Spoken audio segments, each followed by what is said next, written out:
Who put Bella in the Wych Elm?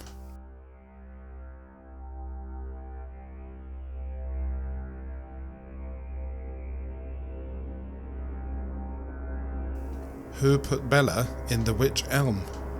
Or who put Bella in the Wych Elm in Hagley Wood? Are two of the graffiti that were daubed all over some towns in the Midlands back in the 1940s and the 50s after a woman's body was found wedged into the middle of a tree in Hagley Woods, a nice woodland that lies on the outskirts of England's second city, Birmingham. How did she get there? Did she simply hide and then get stuck? Was she killed? Was there a link to the Nazi Party? Why was one of her hands missing? Was she involved in witchcraft? Just like the Isdal woman, why is this woman's identity still not known today? Let us delve into the mystery that surrounds the body in the tree and ask, who put Bella in the Wych Elm?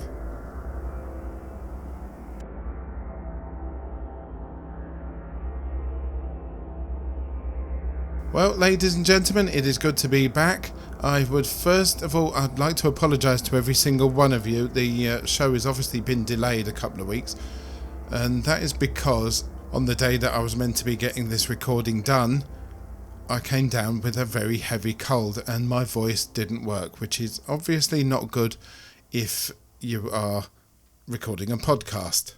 I would like to thank all those people that sent messages of support. Obviously, when you're trying to get a podcast out, you really want to get it out on the schedule.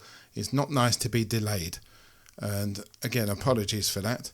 I do just want to get out a quick message that was sent to me by Danielle Sheehan. She's organising the Welsh UFO conference it's actually in a lighthouse, a real life lighthouse, in Newport in the UK, and it's on the 10th of June 2023. There's going to be quite a few speakers there, including Gary Jones, Paul Jamie MacDonald, Maria Wheatley. There's going to be lots of people. There's some question time. You can network with people. If you're interested in going, I think there still might be some tickets that are left available. Go on to the Facebook page for UFOs and other paranormal stuff, and you will see Welsh UFO there in big red writing. Click on the Eventbrite link and you will be taken to the place where you can get the tickets. Good luck with that, and I hope it is a really good event. Please do let me know how it goes. I really do want to go. I'm going to go next year. You can mark me on that one. I'm going to go next year. Okay, have a good one though. And like I said, it's in a lighthouse. I love lighthouses. They're strange, but they're very, very interesting buildings, aren't they?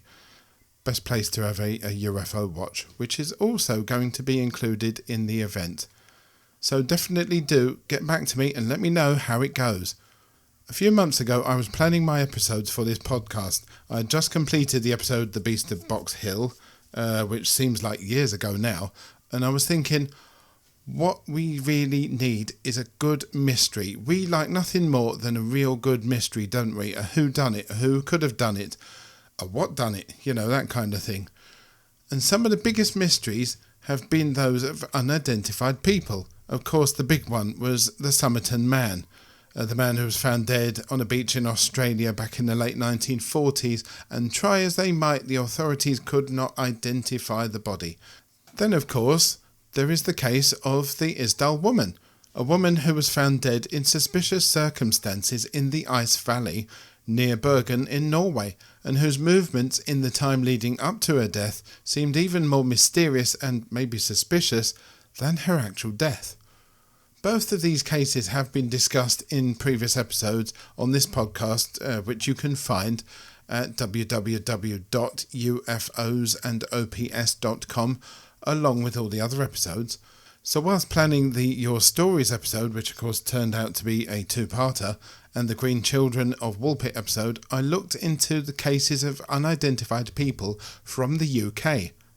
And that is where I found out about who put Bella in the Wych Elm case, which dated from the 1940s. And wow, what a case it is. And it all started back in 18th of April 1943. Four young boys, Thomas Willits, Robert Hart, Bob Farmer and Fred Payne, were doing some poaching in Hagley Wood, part of the Hagley estate that belonged to Lord Cobham. Whilst walking home, they came across a strange-looking tree, a wych elm tree. Now, when I first heard about the case, I thought of this tree being just like a normal tree. Big trunk, branches at the top and nice green leaves too. But the tree they found was weird looking. Wych elm trees sometimes develop what would appear to be, to you and me, to be like 2, 3, maybe more trunks or large branches coming off the main trunk, going by some pictures on Wikipedia of elm trees. But this one was very odd indeed. It looked like a clump surrounded by lots of branches in a formation that can only be described as like an exploded broomhead. The newspapers at the time identified the tree as a wych elm tree, but to be honest, it was more likely a common hazel tree instead. If you have a look on the internet, you can see there's quite a bit of a difference. Bob Farmer wanted to have a look inside the tree to see if he could find some eggs to take home. This was wartime, of course, and rationing was in full force. If his findings were edible, then that was a bonus for him. He climbed up the tree, knowing that many of this species have like a hole in the middle where birds can easily nest, and he looked in to see what he could see. He didn't find any eggs. He found a skull, a human skull. He first thought, as many of us would in this situation, that it was an animal skull, and so he took it out of the tree to take a closer look. He noticed some hair and teeth, and the hair was attached to a patch of skin still attached to the skull. He realised to his horror that, yes, he had found a human skull. The skull was deep inside the tree. If someone else had put it there, they would have needed to have climbed up those nasty sharp branches and really gone to work on getting it into the location in which it was found. The boys were in fact trespassing, and so they decided to put the skull back and tell no one about it. But their little secret did not last long when Thomas told his parents later that very same night. Thomas's parents told the police, who went out and searched the very next morning with Thomas leading the way. After climbing up to see what they could see, the police decided to split the tree open. They had seen something else inside the tree that the boys hadn't. A complete human skeleton was wedged into the tree. The skeleton looked as if it was standing up because it was wedged so hard into the tree. It had virtually no skin left on it. This body had been forced into the hollow tree. As decay had set in, the corpse slid deeper into the hollow. Have a look at the picture of the tree that I've put up on the website, and you will see just how difficult it must have been for the person to have either gotten themselves up into the tree and into the hollow simply because of those spiky branches, which would seem on view to make it an impossible thing to do. Even more impossible for someone to have carried the body up there and then dumped it into the hollow of the tree.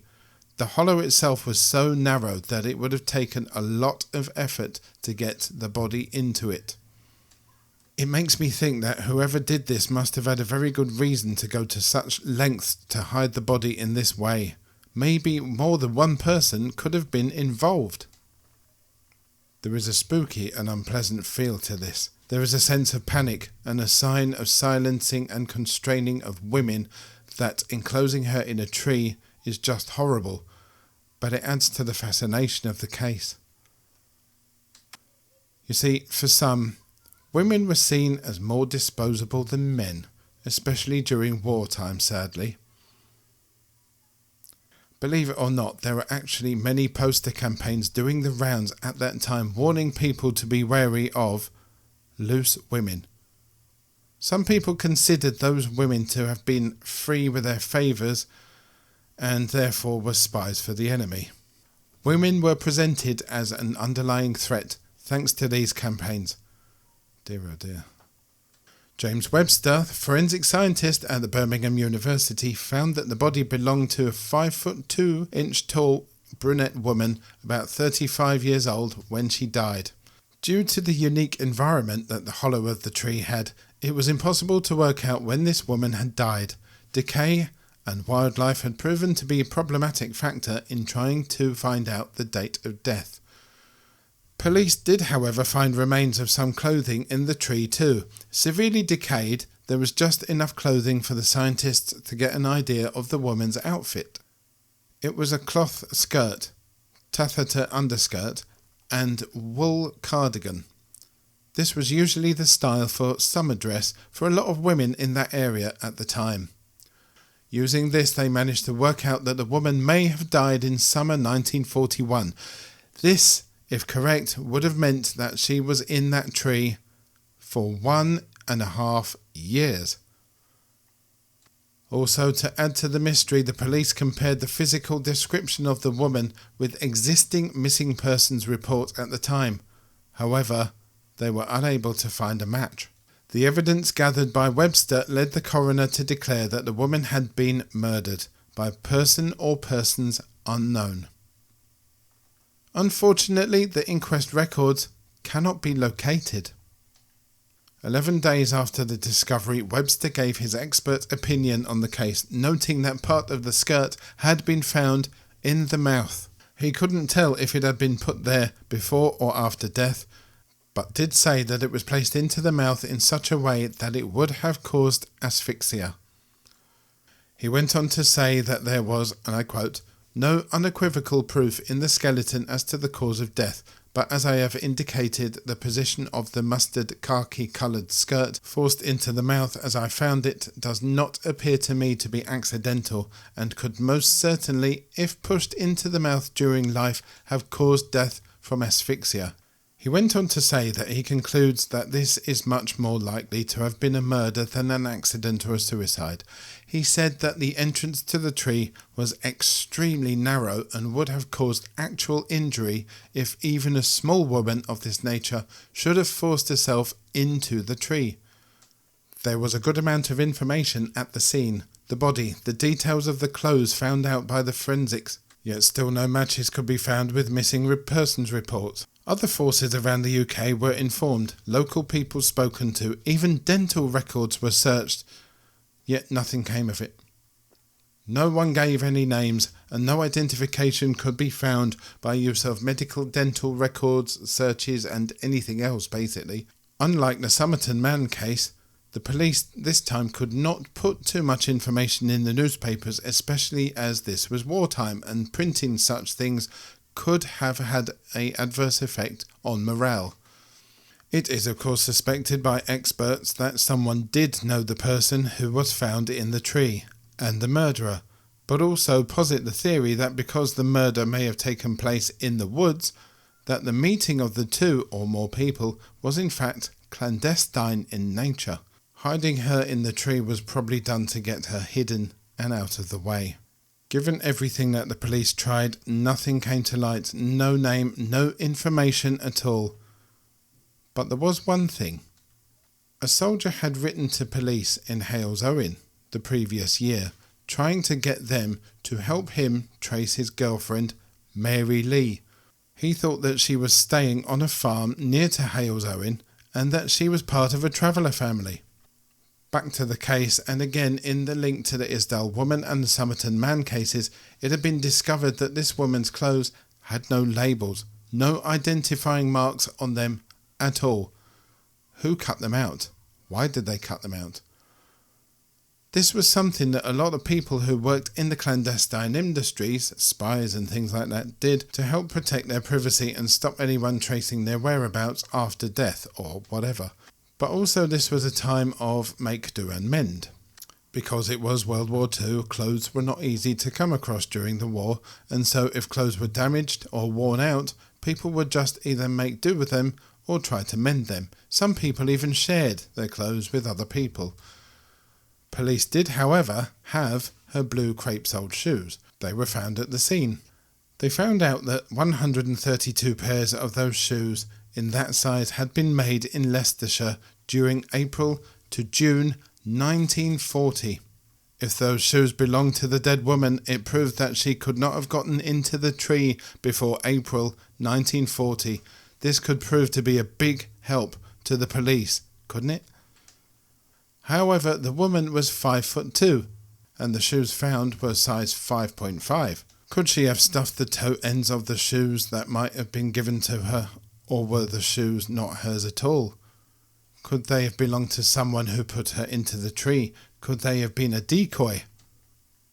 Sadly, this lead led nowhere. Make do and mend, as well as clothes sharing during the war, meant that this particular lead could not be effectively followed up.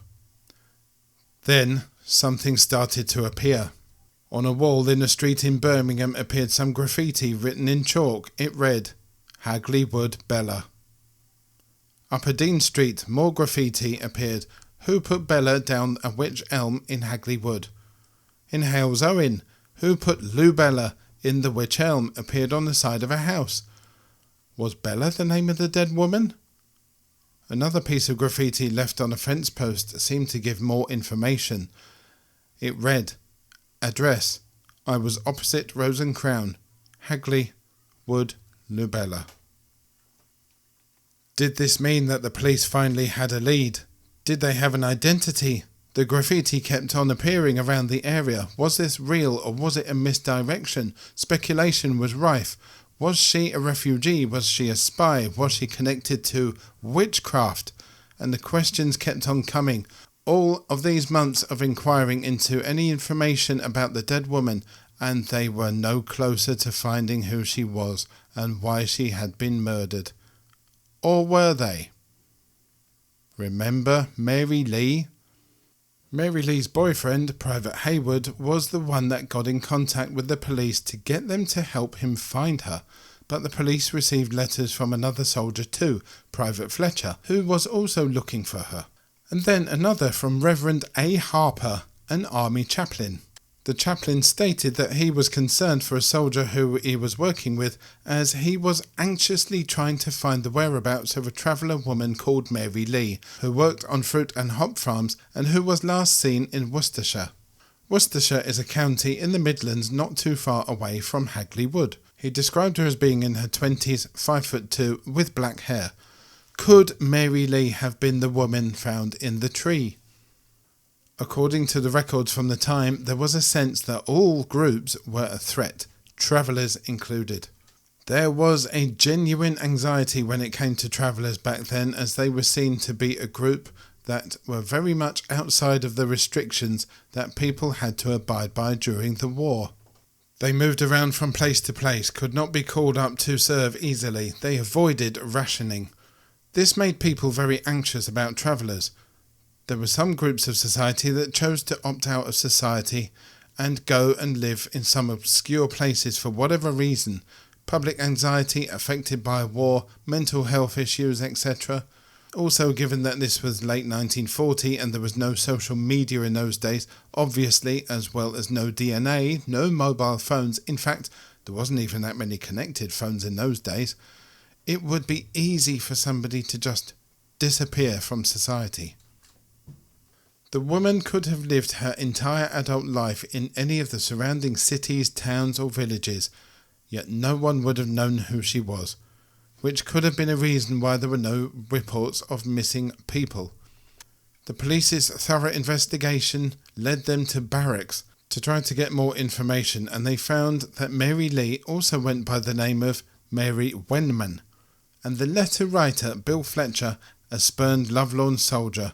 He had in fact been the person who had written all three letters that claimed to be from the chaplain and Private Haywood too. He had led the police investigation into another dead end. The case became forgotten about as the Midlands became a target of the Luftwaffe bombing raids. That was until a police conference took place in Hagley Woods in 1949. They came across some information stating that a group of gypsies was seen standing near the tree in late 1930 or early 1940s. This was to become known as the Gypsy Wood Murder Conference. The mystery was back in the papers. Chins once again began to start wagging. However, the unsolved murder of Charles Walton had taken place in Warwickshire, also in the Midlands, and someone was giving her theories about that murder to the press. She also started to give theories of the Who Put Bella in the Wych Elm case to the press as well. That person was anthropologist and archaeologist Margaret Murray. Her theory: the Hand of Glory. Witchcraft. A nearby pub named the Gypsy's Tent had reported hauntings since the 1700s, and these reports spread to the woods. By the 1940s, rumours were abound that Hagley Woods was being used by witches to conduct their rituals and witchcraft. In 1945, 82-year-old Margaret Murray, also an Egyptologist who was in fact the first woman to publicly unwrap a mummy, and a keen studier of witchcraft and the history of the occult in England. She believed that followers of a pagan religion, a coven of witches, had survived through the witch hunts and trials to the modern era and were secretly operating in England. She believed that these witches were conducting rituals that were intended to cause supernatural results, and that some of them might involve sacrificing young women and burying them inside trees. A popular belief from the medieval times said that burying a woman in a tree would trap her spirit in that tree. Murray also stated that the name Bella was short for belladonna, a poisonous plant that is quite prevalent and significant in witchcraft. Belladonna was believed to possess potent magical qualities and was used by witches in potions, ointments and flying ointments. It was said to enhance psychic abilities, induce visions and aid in divination or astral projection. It is also thought to have been used by witches to induce hallucinatory experiences during rituals and ceremonies. A significant clue for Murray was that the skeleton's right hand supposedly found near to the tree. Murray said that this was seen as evidence that the killer was trying to use witchcraft to make a magical object known as the Hand of Glory. Now you might be thinking, why is witchcraft a thing in Britain at that time, and why were people so eager to believe in it? That is because witch trials hadn't ended centuries ago. They were still happening, although to a much lesser extent than all those years ago.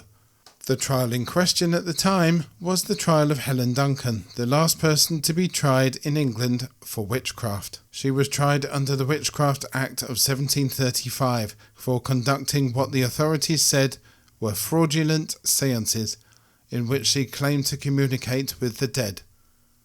In 1941, during World War II, Duncan was holding a séance for people who wanted to make contact with their dead relatives. She revealed information that a naval ship had been sunk before the news had been officially released. It was that which led to her arrest under the previously mentioned act. She was found guilty and sentenced to 9 months in jail. This case was all over the newspapers and in everyone's mind at the time that Margaret Murray posed her theories in regards to the body in the tree in Hagley Woods. Murray had said that the Hand of Glory is a black magic torch that is made from a severed human hand. It gave out invisible light, invisible to anyone but the holder. Other people say that it could be used to unlock doors, as well as many other uses. Murray's explanation sparked a huge interest in the case once again. Who Put Bella in the Wych Elm graffiti was still popping up all over the area. They still are to this very day, and the most popular of which is on the base of an obelisk located on Witchbury Hill, just a short walk from Hagley Woods. Was this the work of a copycat, or was an entire coven of witches taunting the local community and the investigators? The witchcraft theories surrounding this case went nationwide and very well might have caused proper uproar if it wasn't for a huge event taking place that overshadowed this somewhat. That event was Germany surrendering and World War II coming to an end, in Europe at least. Peace, relief, jubilation took over the country, and finally British soldiers would be coming home. That included one by the name of Warwick Plant. Warwick Plant became interested in the case, and the Who Put Bella in the Wych Elm graffiti daubed all over the place. His finding out about the case jogged a memory from before he went off to war. He said that whilst working at a pub some years before, a short woman named Bella came in and asked him if she could play the piano for tips. His mother, one of the owners of the pub, agreed. His mum and Bella became friends. He remembers that his mother gave Bella a pair of blue crepe shoes. Sadly, Bella began to turn up, exhibiting bruises, and on one occasion she came in with a black eye. She said that her landlord had attacked her and beaten her. A few days later, she stopped showing up altogether. Warwick went to look for Bella in Stourbridge, but could not find her. His sister reported this to the police, who made a note, but seemed that they did nothing after. The plants were not interviewed. This was frustrating to the family, who just wanted to make sure that Bella was safe, and if not, to offer some refuge.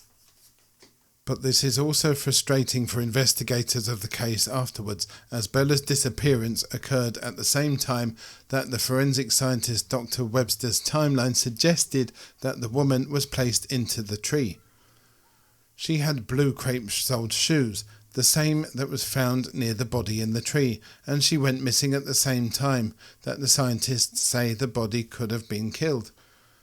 Why did the police not follow this lead up? The police thought that because the case had been in the press now for some time, that the family had made up the story for attention.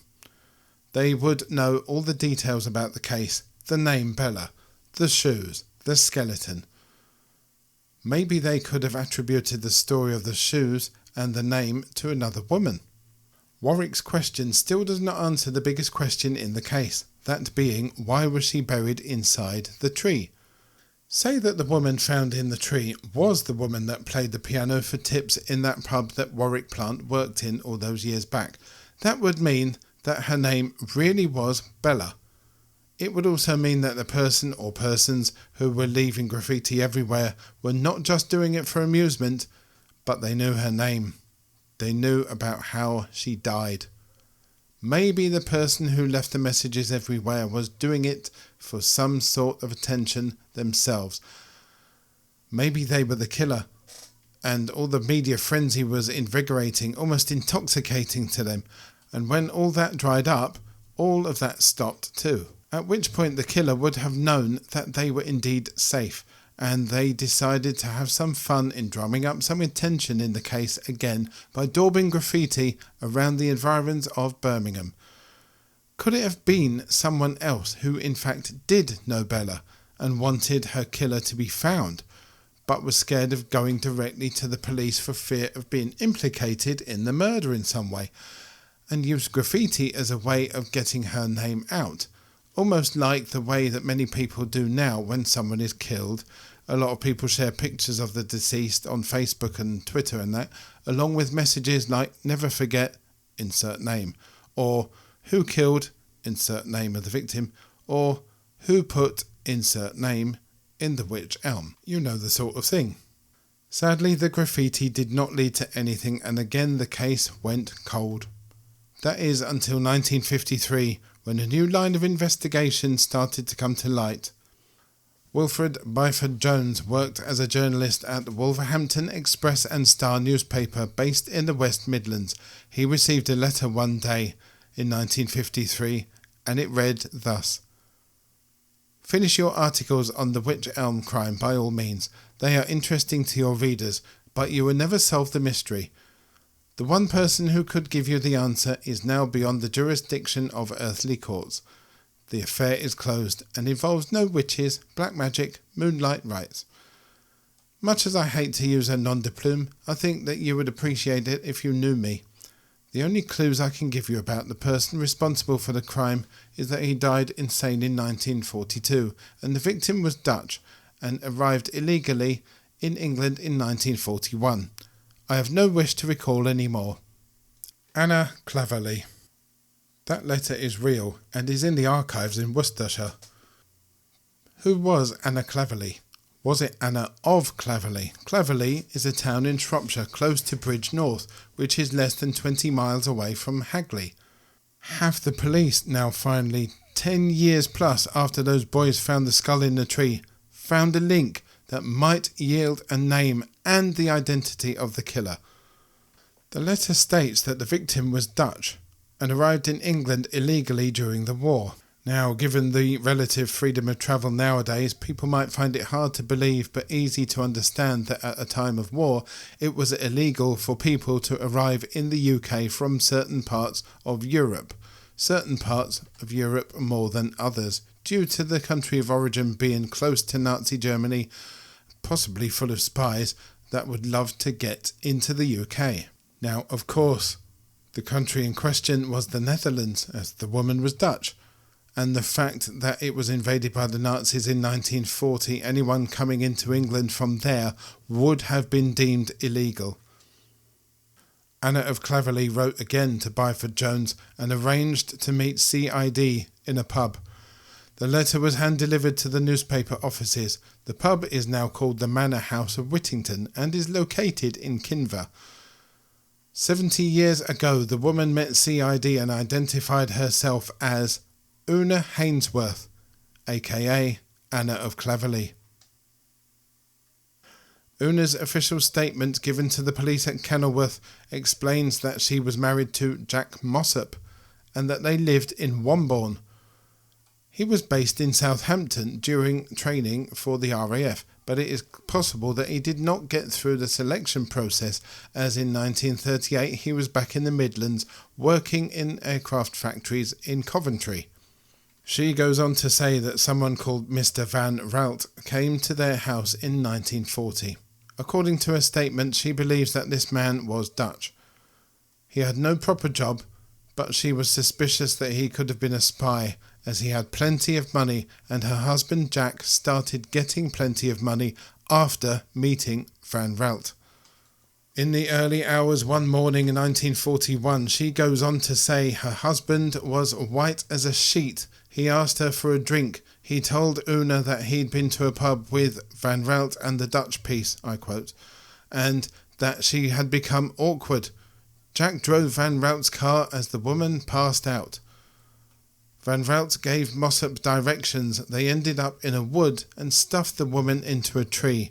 The Dutchman told Mossop that she would come to her senses the next morning. Una noticed how over the following months her husband became very nervous and started to drink a lot more than usual. He also had lots of money despite hardly going to work anymore. Una had to leave her husband and go and live somewhere else in 1941. Una told the police that Jack had said to her one day when she was getting her furniture that he was losing his mind because he was seeing the woman in the tree all the time, leering at him, looking at him wherever he was, whatever he was doing. He told her this either in late 1941 or early 1942. Before the woman had been found in the tree, before any gossip and before any appeals by the authorities trying to find information about her. He seemed to know what had happened before the boys even went looking for those eggs in Hadley Woods. She claimed to know nothing about the case until reading it in the Express and Star 10 years later, but that was later proved to be untrue. She knew about the case when everyone else did. She said in her statement that she came forward because she wanted to do the right thing and hoped that by doing so, information she gave would help police with the case. Una concluded that because Van Ralt was a foreigner, he was a spy, a Nazi spy. She also thought that her husband was selling military secrets. The notion of Nazi spy theory may not be as far-fetched as it initially appears. After all, Birmingham was a centre of production, which is why it was bombed so heavily during the war. It was also Britain's second city, and was the city where, if London had been destroyed during the war, the government, the King, the BBC, the other major organisations would have moved to. Jack was working in factories which manufactured bits and pieces for the Air Force. It's very likely that German agents were sent to those factories to steal top-secret information, kind of like the Soviets did during the Manhattan Project a few years later. The thing is, though, is that it still does not explain the graffiti and the burial of the woman in the tree. How did the woman end up in the tree? That is where the already mentioned confession by Jack Mossop comes in. He continued that Van Raalte attacked the girl, who Mossop claims was the Dutchman's girlfriend, after a huge row between the two erupted after they left the pub the three were drinking in, and they left her in the tree as mentioned before. In 1942, after saying everything to Una, Jack Mossop moved into a mental hospital but sadly died a few months later. Police in 1953 were not sure about how much of Una's statement they could believe, for the same reason as with the Plant family. So much time had passed and so much information had gotten out to the public that she could just be making it up to get some attention. Also, if they were spies, Van Raalte was probably not the man's real name. But they did find something. Another police report that for some reason had not been picked up on. In the summer of 1941, the time around which Bella was most likely killed, a police patrol near Hagley Wood noticed a car pulled over to the road's side. The officer got closer to the car and noticed a man, the driver, wearing a Royal Air Force uniform, and a woman lying down in the back seat with the driver's coat covering her. The officer thought that he may have interrupted some romantic goings-on and thought nothing more of it.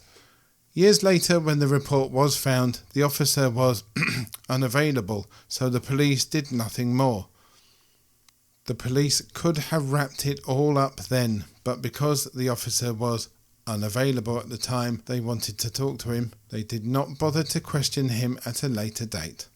That could have been Bella and Jack Mossop. Van Raalte could very well have been scouting out the location to get rid of the body at the exact same time the officer was having a look inside the car. Given the timing, it is likely that it was Bella and that it was her who was making the screams that were reported later that night. It could also be that Jack Mossop was the murderer and that Van Raalte was nowhere near. Maybe Jack and Bella were seeing each other behind Van Raalte and Una's backs. Maybe Jack was using Bella as she was a bit too free with her favours, and when she wanted to get a bit more serious, he killed her. Maybe Van Raalte was indeed the murderer and Jack Mossop just the tragic witness to that murder, and maybe he was unable to say anything publicly or to the police as Van Raalte would have murdered him. Looking at this case from 2023, it is hard to be able to work out exactly what happened without any doubt, but it would be nice to put an end to this one and give Bella, if that is a real name, some peace, to let her rest in peace, you know what I mean?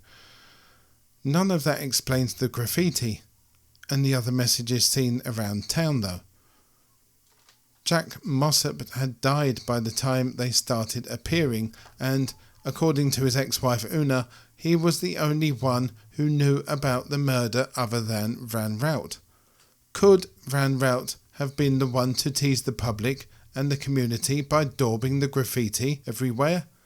Could Una herself be the one who needed to get the story out into the open and off her chest, but maybe felt unable to do so, as she was frightened that Van Raalte and his cohort of spies could be watching her and ready to kill her if she went to the authorities? But nowhere in Una's statement does she indicate that she knew the victim's name as Bella. I have to say that it is sad to think of the way that women were treated back then. Killed if you did not do what the man wanted you to do, and then dumped in a tree like rubbish, thrown into a bin and forgotten about. And the way that the male-only police force back in those days decided to simply not follow up on leads that could have led to Bella being identified. There are theories that a Dutch woman was killed by a German spy ring consisting of a British officer, a Dutchman and a music hall artist for knowing too much. She was called Clarabella Dronkers. Now, I hear that the BBC are reinvestigating the case, but even they have run into issues. Some of the evidence has gone missing. Some of the files have been removed, the skeleton itself has gone missing, you know, the usual. That is the reason why no DNA evidence can be sought, like it has been in the case of the Somerton man. The remains were in the care of Dr. Webster in the University of Birmingham until he retired in 1955. They were passed on to his successor, Dr. Griffith. It is possible that it was buried in a pauper's grave, an unmarked grave, and forgotten about. As mentioned, a lot of the evidence, police notes, crime scene photos, witness statements, etc. were held in the records store, and they also went missing. Now, one of the workers there at that exact time was a Stella Rimington. Stella Rimington, strangely enough, went on to become Director General of MI5. It is possible that if Bella was involved in this Nazi spy ring, as suggested, that the British government would want that kept secret. Mulder used to say the truth is out there, but in this case, could it be the fact that the truth is actually in there, and that somewhere in the basement of MI5 lies the identity of the woman found inside the Wych Elm tree in Hagley Wood 80 years ago? Whatever her real name, Clarabella, Lubella, Bella, I think that we all need to keep on asking the question, who put her in the Wych Elm? And to keep asking that until her identity is found, and she can rest easy. Ladies and gentlemen, thank you all very much for joining me on this captivating journey into the mysterious case of who put Bella in the Wych Elm. We hope you enjoyed the episode exploring the chilling details and theories surrounding this unsolved enigma. I would love to hear from you. Share your thoughts on this subject and send in your own paranormal stories too, or simply just get in touch with us. You can do that by visiting the website www.ufosandops.com and fill out the contact form. Your feedback and your stories are what make this podcast truly special. They're what makes it work. If you have enjoyed this episode and the UFOs and Other Paranormal Stuff podcast, please do think about making a small donation.